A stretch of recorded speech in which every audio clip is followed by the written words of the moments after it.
आप वहीं से इस समय वहां से रिपोर्ट भी कर रहे हैं।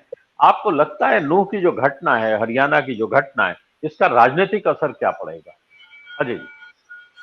सर, इसका राजनीतिक असर ये पड़ेगा कि जो तमाम कट्टरपंथी हैं वो और अपनी साजिशें रचेंगे, और वो रच रहे हैं। पहली बात, मैं एक चीज जरूर कहना चाहूंगा, वो मैं बड़ी देर से कहना चाह रहा था। कई बार मैं सुनीलम जी से सहमत नहीं होता हूं, लेकिन आज मैं इनसे 100% सहमत हूं। तो ये मैं पहले व्यक्त कर दूं। बहरहाल चलिए, चूंकि इस समय हरियाणा से का विषय है। हरियाणा में पिछले 8.5 साल से हरियाणा की सरकार है, जो भाजपा की सरकार है, मनोहर लाल खट्टर की। और इसके अलावा केंद्र की सरकार है, जैसा सुनील जी बताई चुके हैं। 9 साल से ज्यादा हो गए।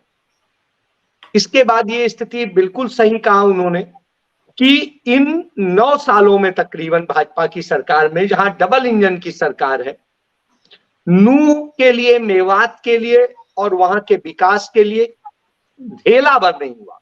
यहाँ के डेवलपमेंट के लिए एक बोर्ड बनाया था कांग्रेस शासनकाल में, और वो बोर्ड एक्सक्लूसिवली इसी के लिए काम करता था कि इसको किस तरीके से डेवलप किया जाए, इस पे किया जाए। इस पे बड़ा काम भी हुआ, पानी को लेके, सड़कों को लेके और चीजों को लेके तमाम कुछ। स्पीड कई बार धीमी होती थी, कई बार तेज होती थी, सब ये स्थिति है।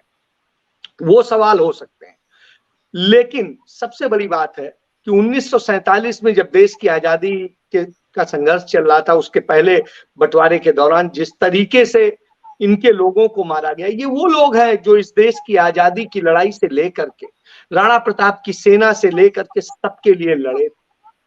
और यही नहीं, इन्होंने देश के प्रति इतना, शायद जिसे ये राष्ट्रवाद कहते हैं, मैं राष्ट्रवाद को, किसी भी वाद को, जातिवाद हो, राष्ट्रवाद हो, कोई भी वाद हो, क्षेत्रवाद हो, कोई भी वाद हो, मैं उस वाद को ही खराब मानता हूं। मेरी नजर में कोई भी वाद निंदनीय है, निकृष्ट है, मैं उसे नहीं स्वीकारता हूं। तो मैं राष्ट्रवाद को भी नहीं स्वीकारता। मेरा मानना है, मैं राष्ट्र को प्रेम करता हूं, राष्ट्र का सम्मान करता हूं, और राष्ट्र के लिए समर्पण भाव रखता हूं। और जब मैं यह बात कहता हूं, तो मैं नूह और मेवात की तरफ देखता हूं। वहां के लोगों ने देश के लिए इतना कुर्बानी दी है, इतना समर्पण दिया है, इतना प्रेम दिया है, सम्मान दिया है, कि उन्होंने उसके लिए खोया है, पाया नहीं। उनके पास ऑप्शन था कि वो जा करके पाकिस्तान में ज्यादा लाभ ले सकते थे, उन्होंने लाभ नहीं लिया। गांधी जी के आग्रह को उन्होंने स्वीकारा और इस देश के साथ जुड़े, और उन्हें भरोसा दिया गया था कि आप सुरक्षित और अच्छे रहेंगे। और आज तक का नतीजा है इस घटना के पहले तक, कि वहां कभी भी कोई सांप्रदायिक दंगा नहीं हुआ, कुछ नहीं हुआ। बड़ी कोशिशें की गई, पिछले 9 साल से वहां पर ये कोशिशें हो रही, लेकिन नहीं हो पाया। 3 साल पहले वहां ब्रजमंडल और ये दुनियादारी का जो ये जुलूस निकालने का शुरू हुआ, तब भी नहीं हुआ। अभी पीछे जब मोनू मानेसर के ऊपर, जिस पर आरोप है कि उसने कथित गौ तस्करों, हत्यारों को जो है उसने मार डाला 2 लोगों को, उसने, जो कि वांछित है, वो जब पकड़ने आई राजस्थान पुलिस, तो यहाँ की पुलिस ने राजस्थान की पुलिस के खिलाफ FIR दर्ज कर दी थी। और कल मुख्यमंत्री कहता है कि राजस्थान पुलिस आए गिरफ्तार करने, हम सहयोग करेंगे।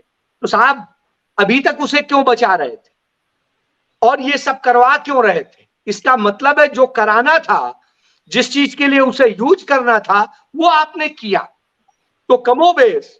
और एक मैं और जिक्र करना चाहूंगा इस घटना में, एक संगठन है RSS बीजेपी का, उसका नाम है राष्ट्रीय मुस्लिम मंच।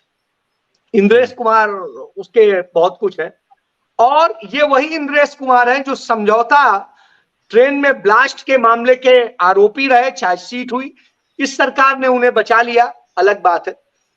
तो क्योंकि उनके हैं तो बचेंगे ही, ऐसे बहुत सारे लोग बच रहे हैं, एक सांसद ही है महिला। तो इस तरह से स्थितियां हैं। तो जब ये स्थिति होती है, तो वो लोग जिस तरह से काम कर रहे थे, वहां के लोगों ने कोई दंगा फसाद नहीं किया। एक चीज जान ली, ये दंगा फसाद जो करने वाले लोग थे, ये मुस्लिम राष्ट्रीय मुस्लिम मंच से जुड़े हुए लोग थे।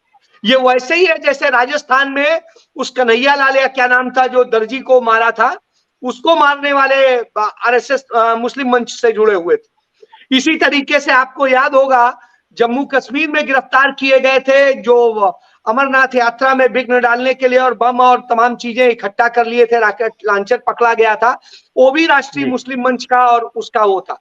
तो इस तरह से बहुत सारे सबूत मौजूद है। तो साहब इस तरह से होता है और उसके बाद सरकार उनपे उसमें शांति के लिए काम करने की बजाय पूरी, एक चीज बता दूं और तमाम सारे ये टीवी चैनल्स कह रहे हैं कि इंटेलिजेंस फेल्योर, उसमें कोई इंटेलिजेंस फेल्योर नहीं थी। इंटेलिजेंस ने अपना रिपोर्ट में साफ साफ लिखा है कि यहां पर इस तरह की घटना हो सकती है, जिस तरह से प्रवोक किया जा रहा है, जिस तरह से स्थानीय लोगों के उधर से निकालने से क्या क्या संकट हो सकते हैं, इन सारे रूट को लेके सब कुछ कहा था। फिर भी रूट वह दिया गया, उसकी अनुमति दी गई कि वो मस्जिद के सामने जाए और मस्जिद के सामने खड़े होके उन्होंने गालियां दी हैं और मोहम्मद साहब से लेके सबके लिए जो जो कहा है, मैं नहीं कह सकता हूं क्योंकि वो सीमाएं हैं हमारी। मैं इसीलिए कह रहा हूं, मैं अमरीश जी इसीलिए कह रहा हूं, मैं हमारी सीमाएं हैं, हम उस तरह के लोग नहीं है कि ये बात करें।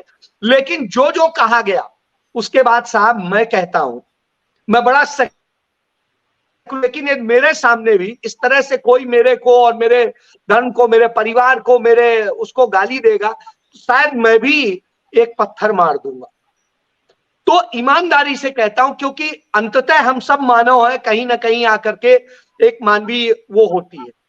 तो वहां पर इस तरह से सारी चीजें की गई और करने के बाद, साजिश करने के बाद ये लोग कहते हैं कि उसके बाद में पूरे हरियाणा में, आज का बताता हूं, आज हाँसी है, वहां पर कोई मुसलमान नहीं, वहां पर किस तरीके से शब्द इस्तेमाल किए गए हैं, रैली में किए गए, पुलिस के सामने किए गए, दिल्ली में वो जो नगलोई थाना के सामने, पुलिस स्टेशन के सामने जिस तरीके से कहा गया वो सबको देखना चाहिए। उसके अलावा बहादुरगढ़, भिवानी, ये ऐसे तमाम सारे जगह जहां मुस्लिम नगण्य है या नहीं है, वहां पर इस तरह से किया जा रहा है, उनकी बस्तियां जलाई जा रही, उनका वो किया जा रहा है और उसके बाद में एक पक्षी कार्रवाई करने की कोशिश की जा रही।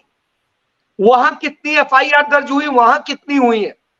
जहां सबसे ज्यादा बुरी स्थिति हुई, ना तो ये मीडिया दिखा रहा है, ना बता रहा है, सच्चाई से इतर जो एक प्रेस रिलीज बनाई जा रही है सरकार में बैठ के, उनके मीडिया सेल में वही सर्कुलेट की जा रही है, उसी को टीवी चैनल और ये सब दिखा रहे हैं। हम आप तो फिर भी बात कर ले रहे हैं, लेकिन स्थिति ये, और मुख्यमंत्री कहता है हम सबको सुरक्षा नहीं दे सकते।